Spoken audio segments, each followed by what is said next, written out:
Hi, in this video, we will try to understand the different settings that are available when you are triggering a backtest report, and based on your strategy, what are the settings that you should choose to get the most accurate backtest report is what we will see in this video.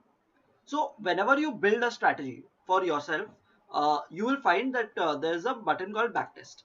When you select backtest, there are various different choices that you need to make, and each choice basically makes a difference when you are triggering a backtest report. So let's try to understand what are these different types of choices and how can we select the relevant options based on the backtest we want to trigger. So the first and most easiest one is basically the range. The range is the look back period of how much time historically do you want the backtest report to see. So if I select 6 months, it will check from yesterday up till the 6 months before that, what was the backtest run that happened. Similarly, if you select a larger time frame, it will basically do the same thing. Or you could trigger a backtest for a custom period, if you're looking for a historic result from one particular period to another. With that understood, we'll now have a look at the candle frequency. Now, many people make a mistake out here where, let's say, if they are building a strategy which is based on something like, let's say, a 15-minute RSI, in that case, they will select their candle frequency as 15 minutes. But that is incorrect. What you need to do is, let's say, if you are building a strategy based on a particular candle time frame, your candles are, let's say, a 15-minute candles, then you need to choose a candle frequency which is anything less than what you have built in your strategy. So this candle frequency out here that you're seeing is basically the frequency at which your backtest report is checking for conditions.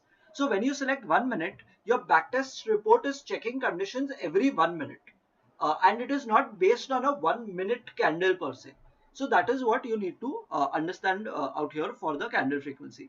Now, think of it this way, that if you have a 15-minute candle strategy and you are checking the backtest report based on 1 minute candle, this means that for that day, for every minute, there will be a check for your conditions, and thus uh, your backtest report will take more time if you select 1 minute as compared to 5 minutes, and similarly the 5 minute report will take more time as compared to a 10-minute report.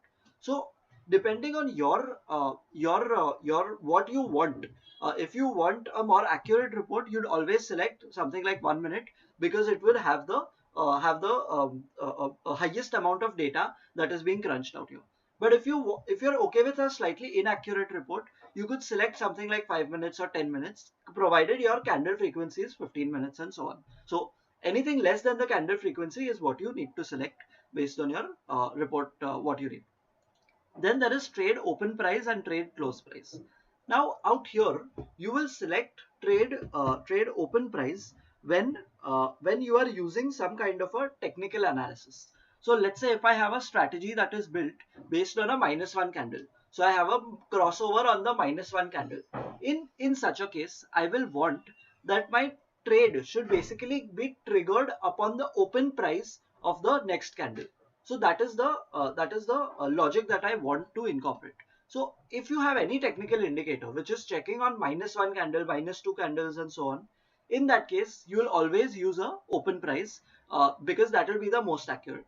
However, if you have a strategy which is based on price action, so let's say I'm having a strategy where I'm checking LTP is greater than, let's say, high of the previous candle.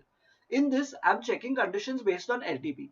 In this case, I will always select close, because close will give me the most accurate report, based on the backtest run that I want to take. So for anything where you have price action or LTP keyword in your strategy, in that kind of a strategy, you select close. Similarly, if you have a time-based straddle triangle kind of strategy, in that also you should select close, because that will be the close values based on which your conditions will be checked. Then I have type. Now in type, when I'm selecting intraday, this basically means that my strategy is only going to run from 9 o'clock to 3:30. Now in essence, what you're saying out here is that, let's say, if you have a strategy where there is a universal exit before 3:30, So let's say at 325 you're triggering a universal exit. In that case, the intraday strategy will assume all your trades start and they end by, let's say, 3:30, and then restart on the next day after the market opens. But let's assume a situation where you don't put a universal exit. So what happens is that when you are triggering a trade in the morning, but if you don't put a universal exit, when you select an intraday type of strategy, what will happen is that at 3:30, the backtest engine will assume that you would have squared off your position manually, and because there was no universal exit, and it will trigger a change in the run counter, and from the next day onwards it will again trigger an entry trade. So when you select intraday, you need to make sure that even though you've selected intraday, you have a universal exit in your strategy. And you need to make sure that if, let's say, you don't have a universal exit, or for some reason you have PNL based target and stop losses, and on that day there was no exit that was triggered. In that case, what will happen is that the backtest report will basically leave one open position for you for that particular day, because you've not the position has not been squared off. So that is something you need to remember when you select intraday. So whenever there's an intraday strategy, make sure you have a universal exit. Then there's positional. Now, when we select positional, there's another field that comes up as expiry, which is none, weekly, and monthly. Now, what we've understood from intraday is that after 3:30, there is a run counter change that happens. Similarly, in expiry, this run counter change is happening after that particular expiry. So let's say if I'm selecting Nifty when the expiry is on a Thursday, and I'm selecting weekly. So what will happen is that after that Thursday's expiry happens, it is automatically triggering a run counter change.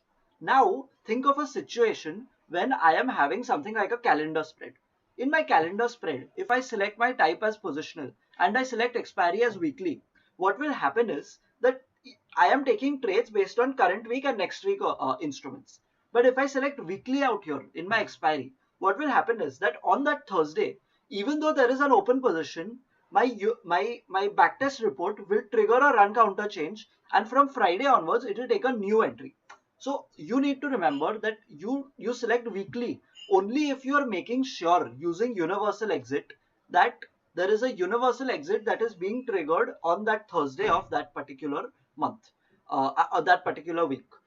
Similarly, if you're selecting Bank Nifty, this weekly will basically adjust for that Wednesday of the month when the expiry happened, or let's say if the expiry was on a Thursday, like it was in the past, it will adjust for the Thursday of that particular week.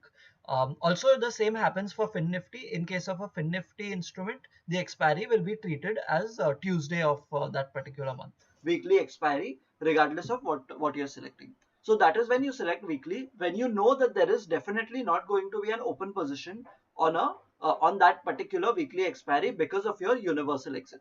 Similarly, for monthly, when you're selecting monthly, you are basically making sure that there is a run counter change that is happening on the monthly expiry of that particular instrument. Now finally we'll select none. So in what happens when you select none? So when we select none, this run counter change that I was speaking about is basically not going to happen. It is never going to happen in when you select none. So it none doesn't really matter if you have a weekly strategy or a monthly strategy or a combination of both. Maybe you are doing a calendar with a monthly buy and weekly sell. So regardless of that, none will basically not trigger a run counter change when you select the same.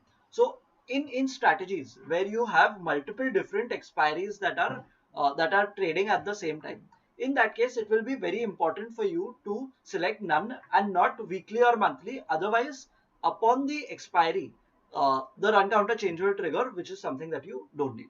So I hope this video on understanding these different settings helped. If you have anything that you want us to cover in future sessions, feel free to reach out in the comments or on email, and we would be happy to take it up in future sessions. Thank you.